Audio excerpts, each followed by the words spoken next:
podcast comes to you with thanks to our friends at Trafalgar Square Finance, leading independent specialists in mortgages and all types of property finance. Whether it's buy-to-let, development or bridging finance, Trafalgar Square can help you organise your funding for your next property project. Exclusively to listeners of Your Property Podcast, Trafalgar Square offer a free one-to-one consultation.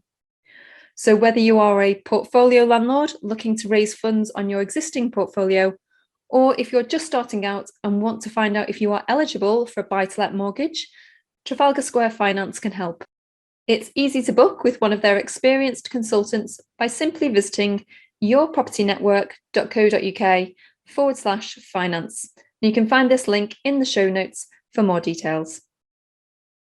Hello and welcome to Your Property Podcast. My name is Michelle Cairns, and with us today we've got Simon Zutshi from Property Investors Network. Hi Simon. Hi Michelle, delighted to be here today.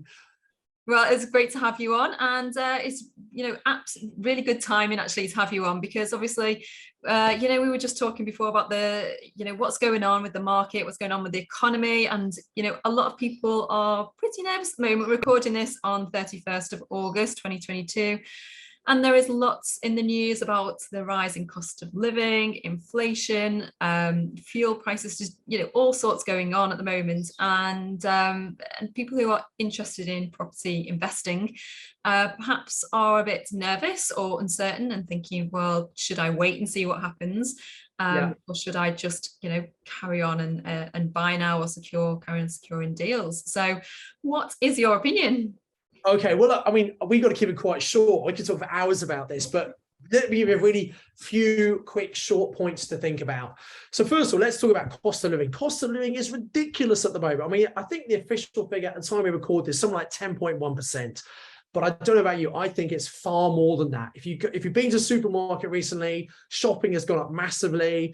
If you go to the petrol pumps, fuel's gone up. And recently we've heard the announcement that energy prices are set to go up 80%. That is going to cause a real problem for many homeowners who are already struggling to pay for everything. For us as landlords who sometimes include the bills, that's something we need to talk about later on as well. And this is just going to cause more and more of a recession. A recession is where you have very high inflation. Obviously, interest rates often put up to control that. And what happens is, because people are spending so much on the cost of living, they don't have as much disposable income, which means they don't have as much money to spend with businesses on products and services. So businesses get less income coming in, they get less sales, they contract, they sometimes have to make people unemployed. That means people can't afford to pay their mortgages, they can't afford their rent. And it's this downward spiral that happens in a recession that we are absolutely going towards. And I don't want to be a doom and gloom merchant, but we have to wake up and smell the coffee and realize what's actually happening in the country right now. So it is a scary time for many people. But Michelle, actually, what we were talking earlier, I think this will be a real wake-up call. Back in COVID, when lots of people were put on furlough, or people lost their jobs, or people's businesses just disappeared overnight, I think a lot of people woke up and realized that actually having just one income stream, i.e. your job or a business, in today's day and age isn't secure enough. Anything could happen, like a COVID. And this 2 years on, we're having this second kind of wake-up call because there's recession and things are going to get difficult for many people. How many more messages do people need that really they need to get some financial independence in place? They need to have multiple streams of income coming in, so that if something happens to you or something beyond your control happens in the economy, it's not going to wipe you out. Yeah, I completely agree. I mean, there's plenty of incoming messages from all sorts of, the news, and everywhere you look, we're getting bombarded with the doom and gloom. And obviously what we're about in, property education world, YPN, it's all about what you can do about it. And as you say there, it's about having those multiple streams, different incomes there through the property, and just empowering yourself to be in control of your own financial situation. So, I mean, where do people start then if they are? Okay. But what are good strategies to be looking at in this market? So just a couple more things. Let's talk about the market first, then we'll talk about a specific strategy, if that's okay. And so what does this mean for the market? Okay, so we've got maybe some homeowners won't be able to afford their mortgages, they might have to sell their properties. That's one thing that happened certainly in the last recession, which was back in 2009. And because interest rates are going up, I mean, you know, we both have lots of properties, Michelle. We are feeling the effects of increased interest rates, means less cash flow on our properties. I believe there are lots and lots of landlords, and certainly because I run the Property Investors Network, you know, with 50 meetings around the country, at a grassroots level, we are seeing more and more landlords are thinking about selling up and retiring early. Now, in any industry, you always have some people who are just new, who are coming into an industry. You always have some people who've been in for a long time, they're exiting and retiring, but we're seeing more and more landlords retire for this reason. I'll tell you the impact in a moment. So with interest rates going up, people are making less profits. I'm actually remortgaging some of my properties at the moment. So I'm I'm taking cash out, fixing my interest rates to take away some of that risk. That's one thing people can actually do if you've already got properties. And I can't give you financial advice, but I've been saying this to all my clients for the last 6 months. Guys, it's time to look at your properties. And if you want to remortgage, lock things in, I suggest you do that. Obviously, when you do that, take equity out if you can, because then you've got cash available to spend on acquiring more properties. So I think we're going to see more landlords who are saying, well, hang on, I'm making less money. And there's all this legislation coming in, like we know about EPC certificates, energy performance certificates, that by 2025, you have to have a C rating. And many people have to spend money on their properties to get it up to a C rating. We've just heard about the abolition of Section 21, which is how we get bad tenants out. We can obviously use Section 8 still, but things are changing. And I think a lot of landlords are saying, hey, look, I'm not making the money I used to make. It's not as easy as it used to be. And by the way, I've just had amazing capital growth over the last 10, 12 years. I think I might retire early. So they're looking to sell up, take some of their money out, and that is an opportunity. Now, if we get a lot of landlords putting their properties on the market, what's that going to do to supply and demand? Now, we've got to remember that in the UK, we live on an island with a limited amount of accommodation and an increasing population. So over the long term, you've probably said that lots, Michelle, right? Yeah. But over the long term, that's why property prices go up here in the UK. Now, they don't always go up. It's a market, they go up, they come down, it's cyclical, but the long-term trend is up. But if lots of landlords put their properties on the market, there might be a period of time where there is a little bit of an oversupply, especially if people think prices are high and they're uncertain about the economy. So the demand might slow down, which means we might see a tip in prices. Now, a correction in prices. I don't think that we're going to see a big crash. You know, some people expect to have a huge crash. I don't think that's going to be the case, but I might be wrong. I have no idea. But here's the important point I want everyone to understand on this podcast. And that is that many of the long-term experienced landlords who've had properties 15, 20 years, they remember what happened in 2008 too. They remember the crash in prices, which was up to 30% in some areas. And I think some of those landlords will be fearful that if they don't get rid of their properties now, and they might even prepare to pay a discount now, just so they get a sale secured, they might not want to, they might want to take a big hit, and so they want to get rid of them. So I think for those of us who are ready, there's going to be some amazing opportunities. When everyone else is panicking and running for the hills, which is what happened in 2008, 2009, those of us who were actively investing, and we were running Mastermind in those days, not just investing myself, but teaching other people, it was difficult times. We guided our students through that. And the people who bought property then have done phenomenally well. And I think that opportunity is going to come up again. Yeah. And it's all about, finding solutions to these problems. And there are a lot of problems. There's a lot of big problems, heading our way. So it's all about being creative and, working with landlords as well, so that, we can get a win-win, so that they don't lose out. And also we can create a scenario that works for us as well. So I think it's really important to make sure that, as you say, Simon, we're not kind of taking on other people's problems. We want to be solving them, right? Someone else's problem can be an opportunity for us. And, it's all about understanding. And sometimes people say, I don't understand why someone would do something like an option or rent to rent. Why would this? Well, you got to put yourself in their shoes, see it from their point of view, and understand where they're coming from. What are their challenges? Very often people might have a property which, if it was run properly, would be very profitable. But the way they're running it, maybe because they're a distant landlord, or it just needs a bit of work doing to it, they've not done the work, or they've had bad tenants, or they've fallen out of love with the property for whatever reason, it's not being managed and rented properly, that's not optimizing the income, we can come in, we can find that property, we can take it on, and we can make a margin, whether it's rent to rent or purchase options, by helping other people solve their problems, giving them what they want, they're far more likely to give us what we want. So some of the strategies I think are going to be very powerful moving forward for the next few years. Vendor finance, where we can buy a property, the vendor helps us fund it if they just want to get it out their name. Purchase lease options. And if someone's got a portfolio of property, if they try and sell it all in one go, they're going to pay a lot of extra tax. If they can phase the sales over a number of years, so 1 or 2 a year, they'll reduce the amount of capital gains tax they have by using their personal capital gains tax allowance. So that's a perfect reason why a landlord might say, hey, yeah, I'm happy to sell them over a number of years on options, but you know what? I don't want the hassle, so we can take on the hassle. They can go and sit on a beach and retire if they want, and we can take away the problem for them. Yeah, I think this really applies to landlords who, whether they're reaching retirement age or for whatever reason they're thinking of selling in the next 5 or 6 years. Yeah, as you said earlier, all of these issues that come about might force them to kind of look at getting rid of it early, but also if they don't have the money to do it up as well. So because if the investment that you might need, on a bigger property, HMO, talking tens of thousands of pounds, and if they're not see the return in that short period, then there's no point in them actually doing it. Actually, they don't, other than that, they don't need to sell. It's not like they need the cash for something else. So and this is the 2 points I want to make here, Michelle, and thinking about options in particular.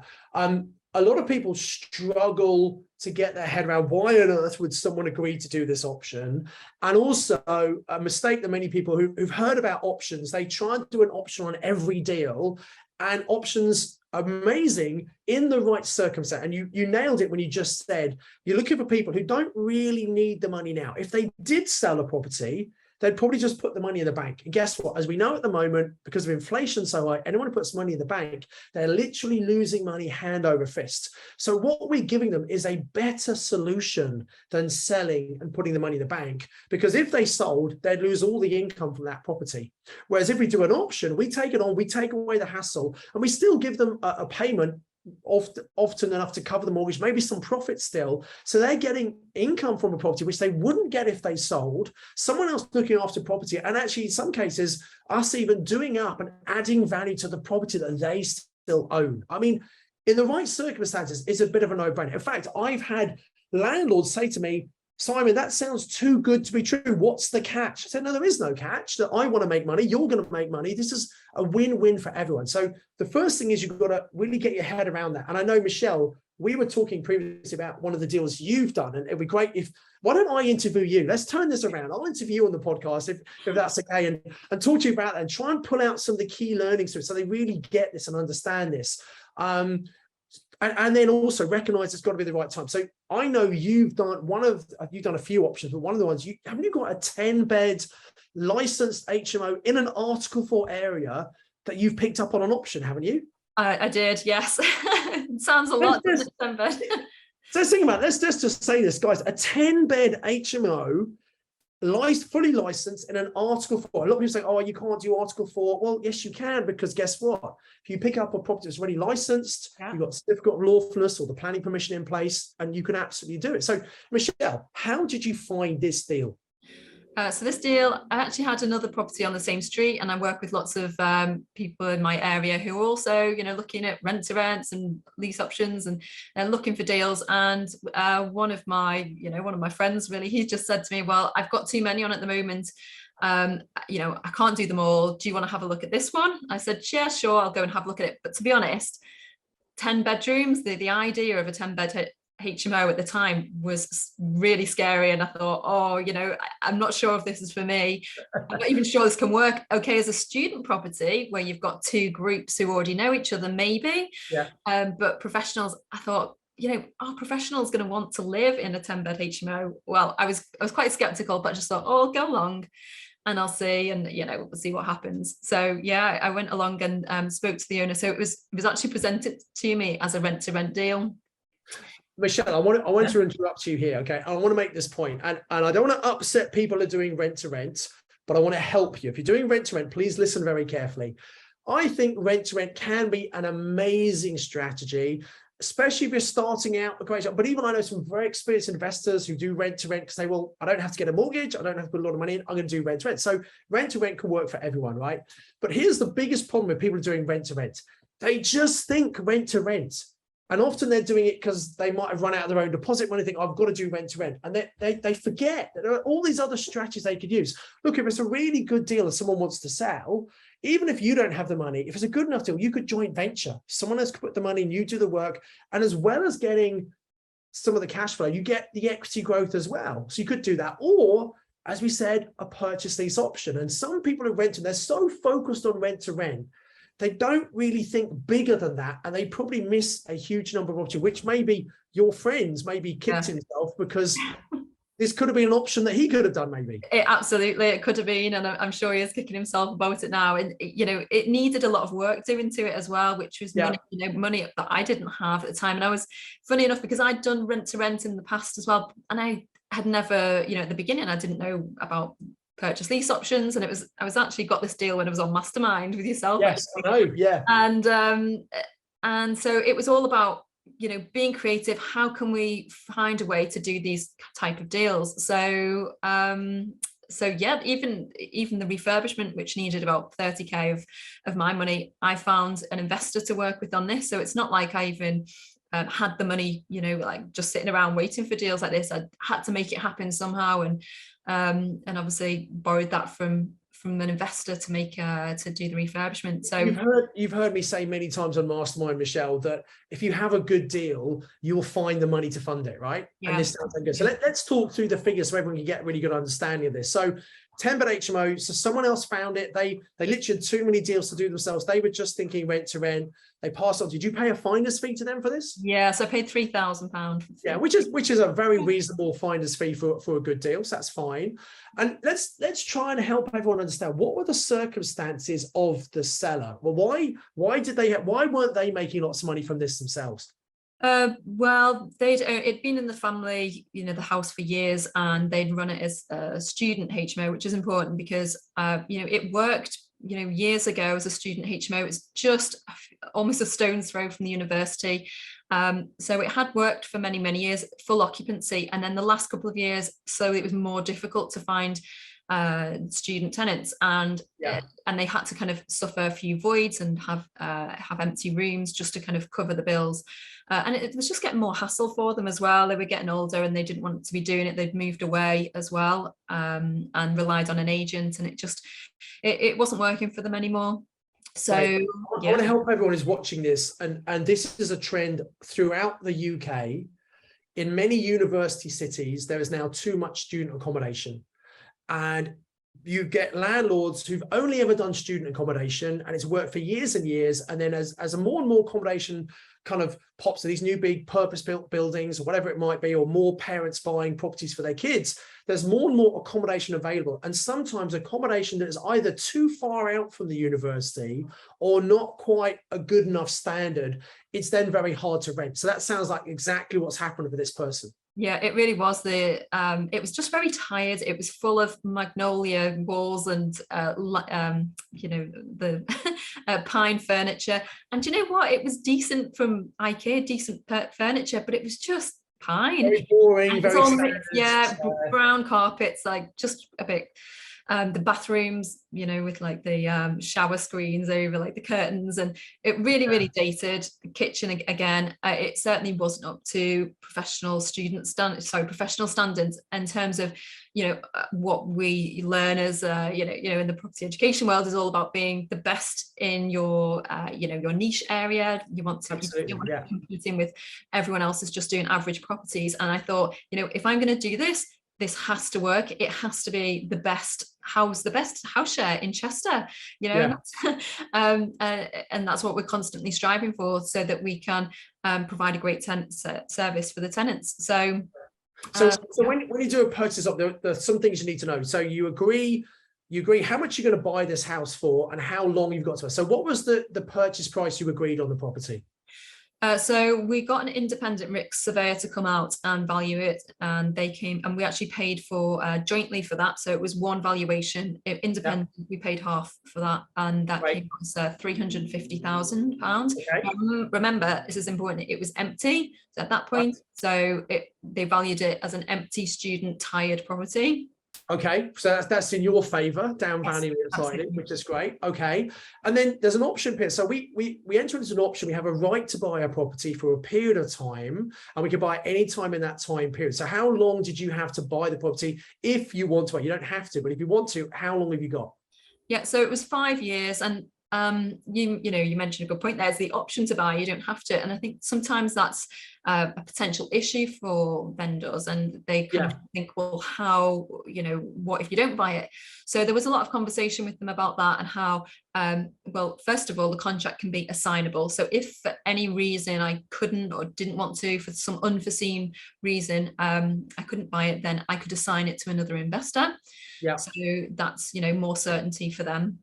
And also the fact that we're spending hard-earned cash on the property, we're increasing the value just by doing the refurbishment.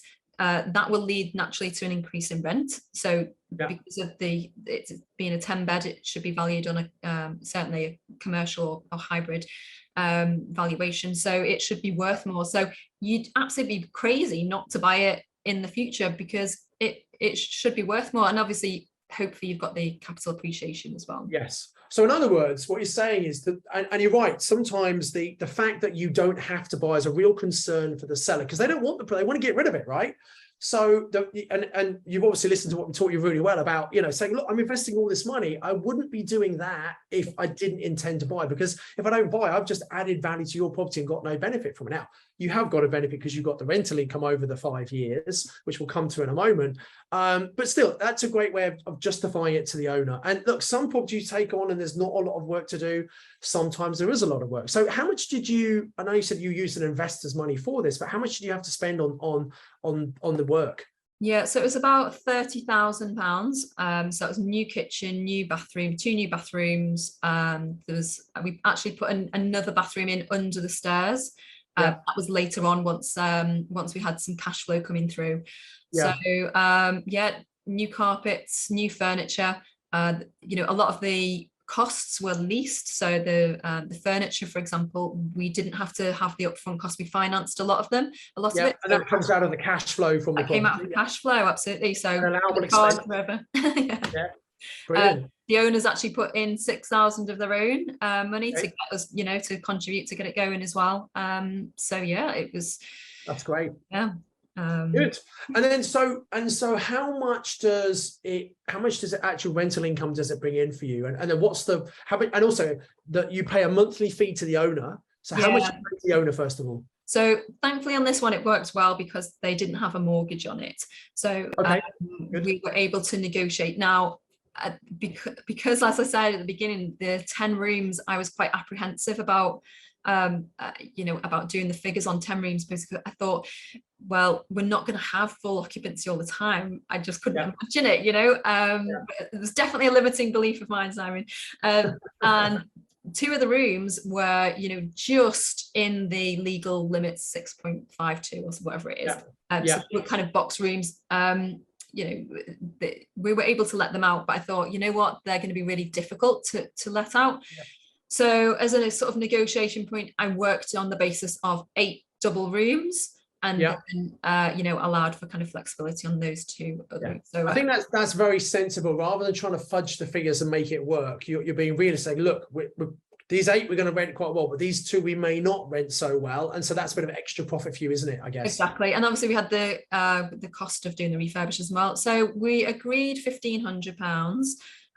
And that works out, if we were to get a mortgage now on the property, that works out about the same. So thankfully they didn't have a mortgage to cover, but it all depends on, everyone's different on this. Some people have big mortgages and small ones. So there's a really important point I want to get everyone understands as well about options. So if that person had sold the property for 350, they'd get that money, put it in the bank, they pay a bit of tax, put it in the bank, and get pretty much bugger all on it.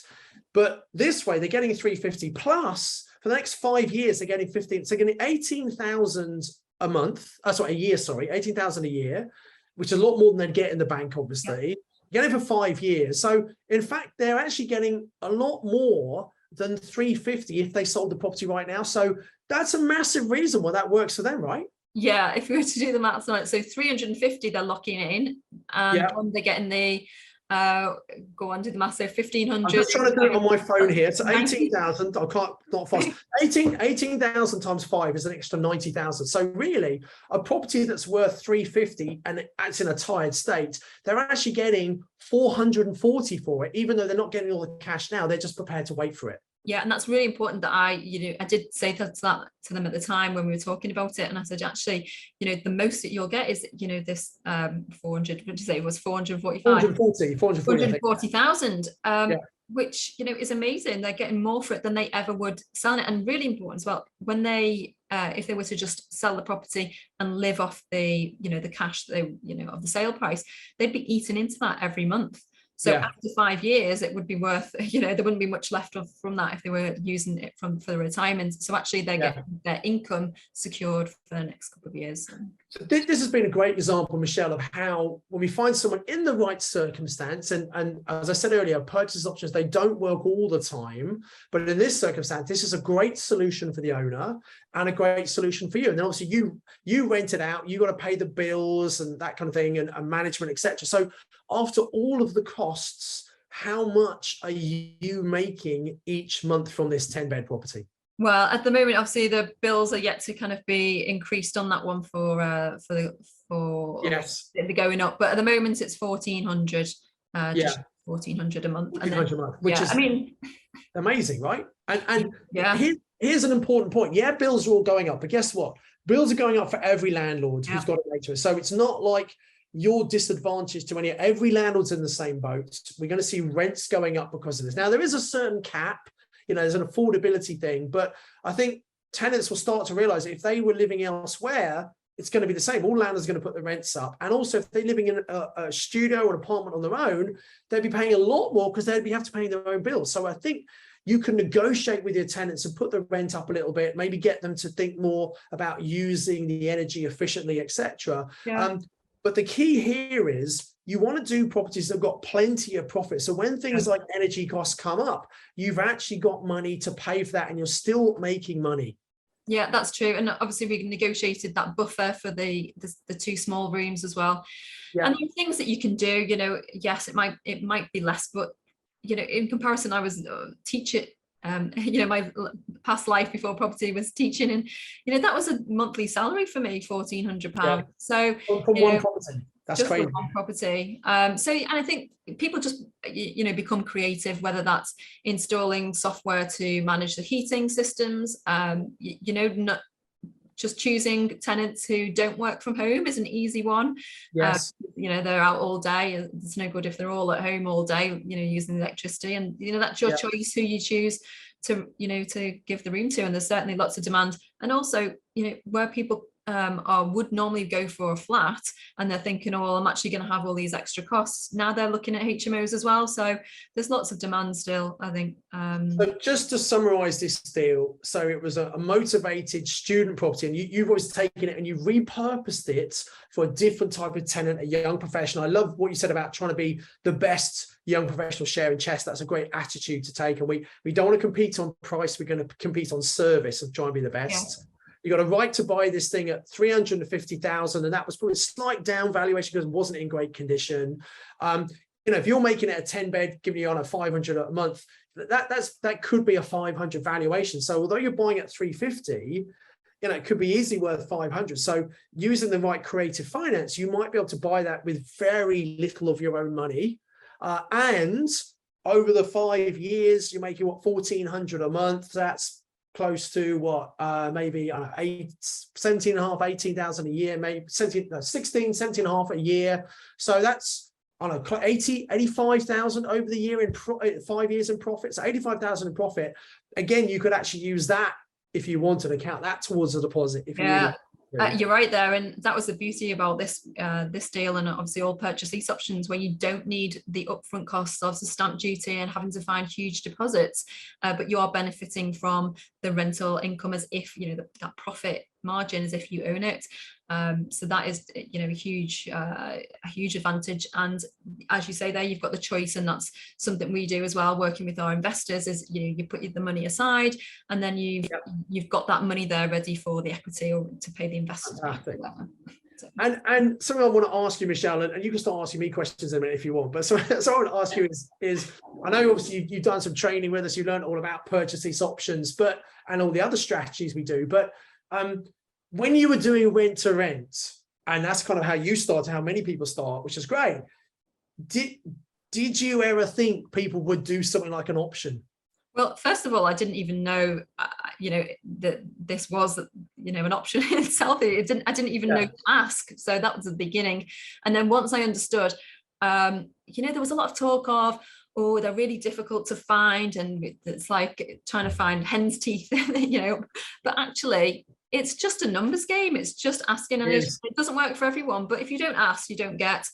And you know, recently I've just had funny actually, because I haven't sent landlord letters out in quite a while because we've been busy and we've had enough deals coming through, and I had a phone call the other day and someone said, oh, I've got your letter here, and just wondering whether, you know, you would be interested in you know, in some sort of arrangement like guaranteed rent. And I said, well, to be honest, we don't do just the guaranteed rent anymore. We'd only do it with the option to buy. He said, okay, well, maybe we can talk about that. You know, just asking the question. Who would have thought landlord letters would work, eh? I know, right? And who would have thought asking? So for anyone who's doing rent to rent, you just say, if they agree to rent in principle, say, and by the way, would you be interested in selling that property in that time if I like it? And if they say yes, that's fundamentally an option you've got. You just need to negotiate around the terms. Yeah, and I know it's for people who think, or they're not sure how to do it, and it's that fear of the unknown, how you get the solicitors involved and how you kind of draw it up. But you know, that's their job. You find a solicitor who knows what they're doing. They're specialists in purchase lease options. They do them all day long, and you leave it to them to kind of put that together. You obviously give them all of the details and check everything, but you know, once you're working with specialists, then it's a lot easier because they can explain it to the vendors as well, which is what happened in my case. I referred you know, the vendor to a couple of solicitors and said, you know, with some people, and I think that, you know, that helps as well. And remember, options, they you know, they're used all the time in commercial world. It's just slowly trickling through into residential, isn't it? And you make a really good point that first of all, we have to use solicitors. We want to make sure that the sellers are fully aware of what's going on. We're not trying to pull the wool over anyone's eyes. We want the solicitor to explain it to them and say, look, this is what you're signing up for. But the solicitor has to understand it. And I think sometimes people speak to their solicitor, often their family, who's never heard of this. Oh, I don't know if that's right. And in law school, I think they teach people, this is what you do, guys. If anyone talks about something you don't understand, just say, oh, no, it sounds illegal to me. And that's the standard. I'm joking a little bit, obviously, but that's the answer that a lot of solicitors give. But you've got to have the right team who get it. But when you have the right team together and you've got the right circumstance, it can be amazing. So, Michelle, thanks so much for sharing your case study with us. That's awesome. Thank you. Yeah, no, it's a whole other world. I think, you know, as you say, Simon, you don't know what you don't know. And just by being part of the property and education world and investing in yourself, you know, you're not just investing your time and resources, but you've got education that, you know, you've got for a lifetime. And that's so important. And for some people who are just, you know, they're in the day job, and for whatever reason, they're too busy or they haven't got the time or energy to look at anything else, you know, it's sad, but they're the people who are going to be more at risk and suffer from, you know, the turbulence of life and the economy. Whereas if, you know, people like us are proactive, we're actively looking for ways to improve our financial situation, and then, you know, at the same time helping other people and working with landlords as well. So offering I think it's often a question of sometimes self-belief. People might be watching this or listening to this and saying, oh, it's all right for you, Michelle, you've been investing for years and years, you know what you're doing, etc. And you have, and you're really experienced and you know this stuff. But I believe that once you know how to do it, if you have an open mind and you're willing to accept that maybe things aren't quite the way you've been taught to do things traditionally, and there might be different alternative ways of doing things. You have that open mind, first of all, and you're teachable and coachable, and you'll listen and then just go out and implement and try things rather than assuming things will or won't work. Well, if someone's teaching you, they're probably doing it because it works, a bit like land or lettuce, really. You just need to learn how to do it correctly, get out, do them.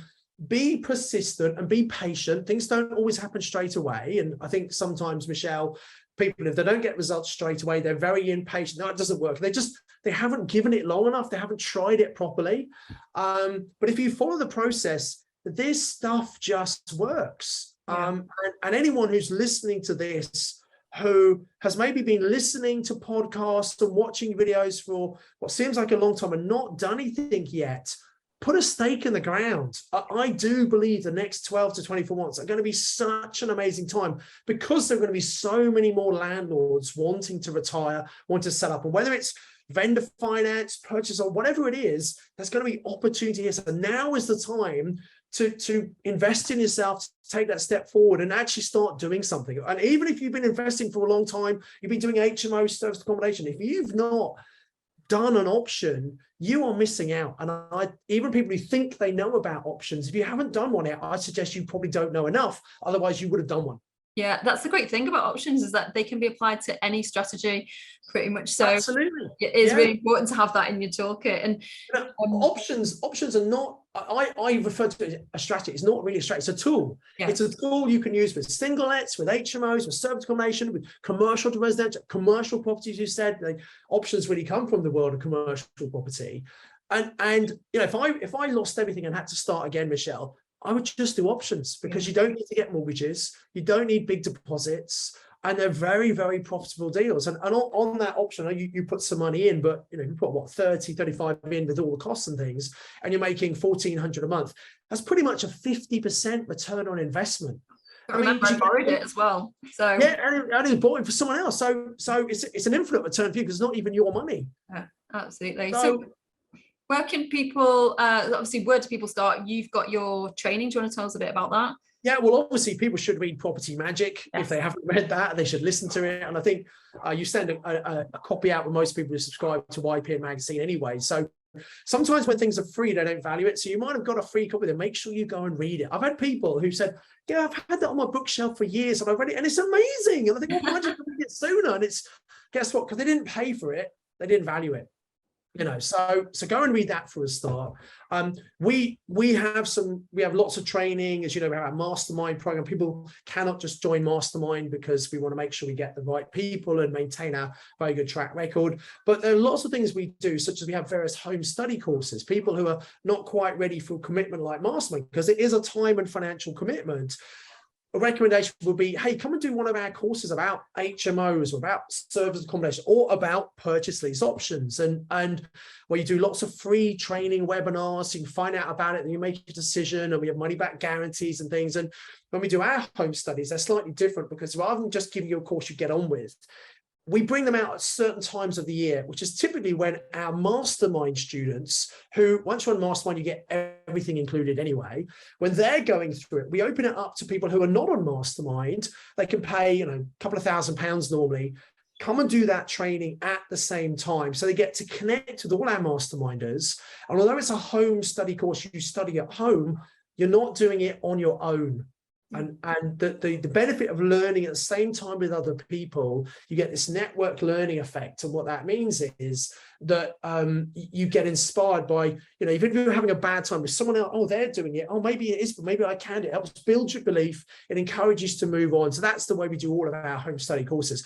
And we've got, depending on when people listen to this, but we're going to be doing a webinar. So I'm sure we can put a link in the show notes to just come and find out. And I'll probably talk about your now you've shared this with me, Michelle, I'll probably put that into the training, a bit more about your case study. But we've got so many students who've used these options, and you can use them with any strategy, anywhere.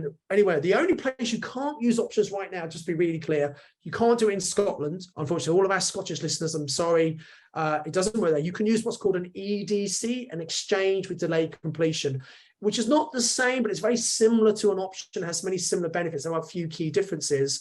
And actually, I'm actually writing a book and I'm trying to campaign with the Scottish Law Society to get them to understand that these, in the right circumstances, can be really good things. So I'm personally trying to champion it for all our Scottish investors to say, come on, guys, let's start doing this and help people in the right circumstance. But more about that later on, maybe. But maybe we can put a link to some training, a free webinar in the show notes or below the video. Absolutely. Yeah, we can, people can check that out. It's, it's so important that you just look at doing something different and to kind of wrap up, Simon, let's give some people some more advice just on how they can kind of how they can deal with the next couple of months, the next 6 who knows months, because it could be really difficult times, and certainly a lot of anxiety about what to do. So how do that's completely understand. So here's what you can do to kind of recession proof yourself, is my view.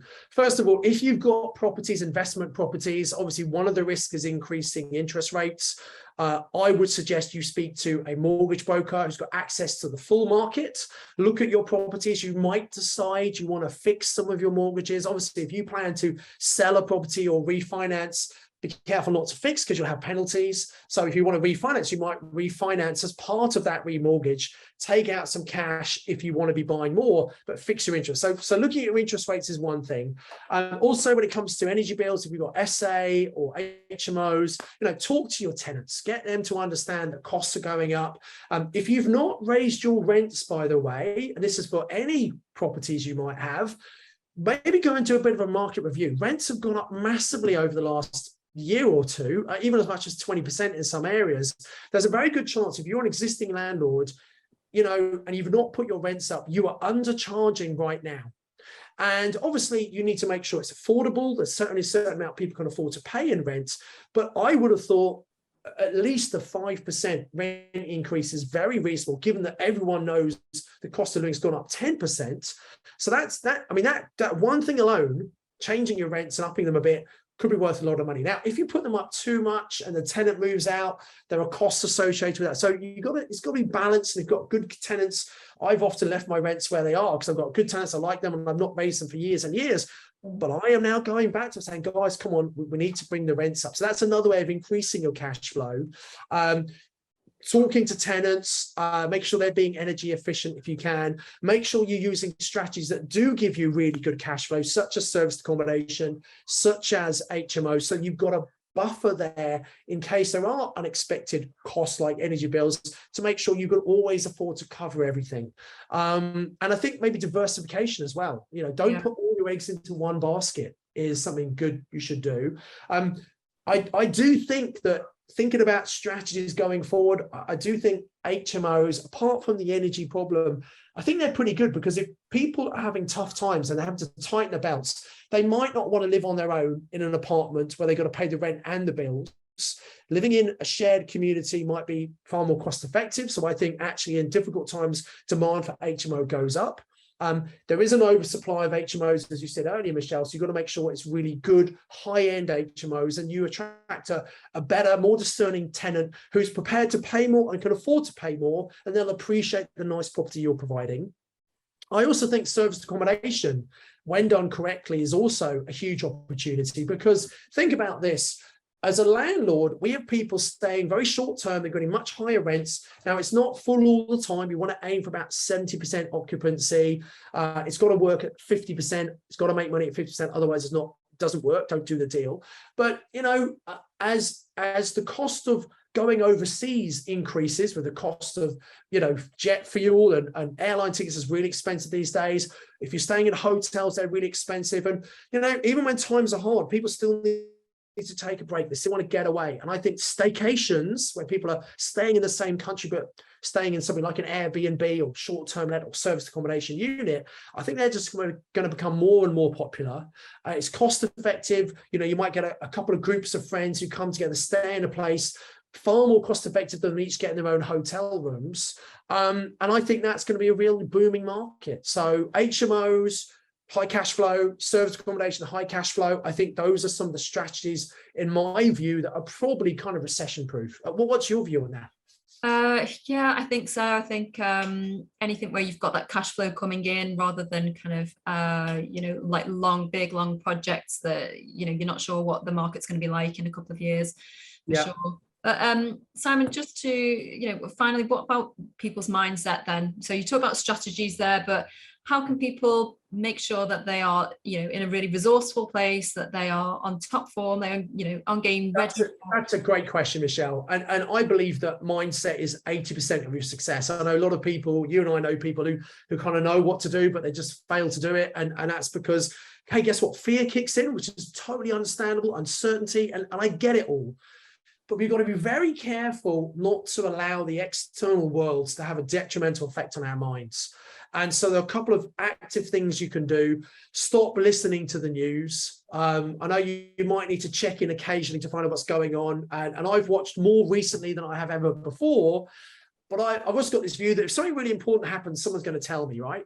So try to make sure you're not listening to the news too much, and even just the radio, and be careful not taking other people's opinions in. It's amazing how many people will listen to their family and friends about should or shouldn't they be investing in property, and everyone's got an opinion, but they might actually have any property. So you want to listen to people who've done what you have done, who've achieved the results you want to achieve. They're the people you should be listening to.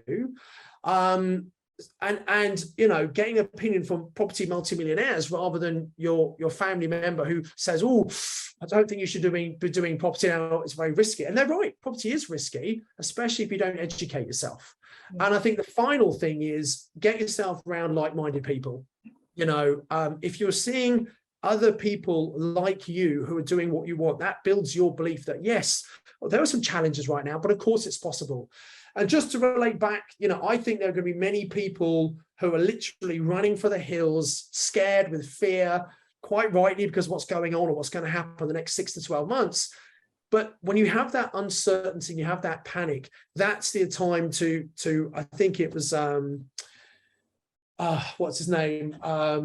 The Warren Buffett, I think he has the expression to observe the masses and do the opposite, basically. If everyone else is panicking, because back in 2009, the last recession, lots of people were throwing their keys in on property, losing everything. But some of us who were educated and in the right kind of mindset and supporting each other, it was one of the best times to buy. And I believe in a few years' time, Michelle, people are going to look back at what's happening now and recognize there were some challenging times, but they're also going to say, you know what? It was probably a really good time to buy it. They're either going to be patting themselves on the back because they got the training, they got the right mindset, they got out there, they took action, they did it, or they're going to be kicking themselves in the shin saying, you know what, I can't believe I've missed out again. And they're going to have to wait another 10 years for something like this to happen. So my final thing is, guys, although it's quite scary at the moment what's happening, there is hope, there is a way. You just got to get yourself around the right people and just take action, get out there and do it. Yeah, absolutely. You become like the people you spend time with as well. So just as you say, you've got to set yourself up for success. So find people who are already doing that, how they're doing it, copy them, and just stay in that environment. I think the community is going to be so important this year for a lot of people. So stay plugged into the right community, the ones that are inspiring and empowering, and people who are finding solutions to all these problems. Yeah, and just even if people are in property, some people have been in property a long, long time. That doesn't mean they know everything. I've been doing this 27 years. I don't know everything. I'm learning all the time. But sometimes people, especially on forums, are very opinionated about what you can and can't do. And they're talking from their experience, which is fair enough, but they just don't know.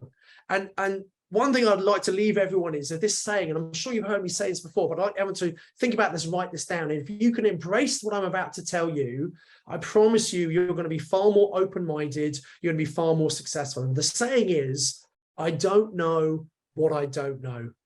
And once you realize that you don't know what you don't know, that's when true enlightenment can happen. Because if you think you know everything, you're in a very dangerous place. Yeah, watch out for those blind spots, for sure.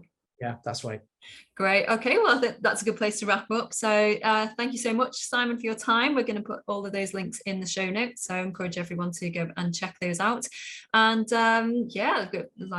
let's watch this space, right? Yeah, absolutely. We should come back in a year, Michelle, and do an update. What's actually happened? Were we talking complete rubbish, or was it actually a huge opportunity? So maybe we should do that. But Michelle, we'll book that in. Thanks for listening, everyone. And the other thing is, as well as Property Magic, obviously, just go and check out your local PIN meetings as well, because that's a great place to connect with other like-minded people, right, Michelle? Absolutely. If you're in the Northwest, come and find us at the Chester PIN meeting. We're on the second Thursday of the month. And if it's your free first meeting, then use the voucher code MC, M for Michelle and C for Cairns, and you get your free first ticket. So, and by the way, you can use that at the Chester pin, or you can use it at any of the pins around the country. So I think we're going to see lots of MCs popping up all over. Yeah, thanks for coming to their pin meetings for the first time. So guys, you've got to invest in yourself, and that's not just money, that's time as well. If you want to change your life, the change has to start with you. If you do everything that you've always done, you'll get the same results you've always had, right? If you always do what you've always got, if you always do what you've always done, you'll get what you've always got. It's Tony Robbins saying. But you need to step out, do things a bit different, and plug into a new environment. And if you've not got yourself to a PIN meeting yet, well, shame on you. But take the opportunity to come as Michelle's guest and come free of charge. And if you've been to a PIN meeting, you know how good they are.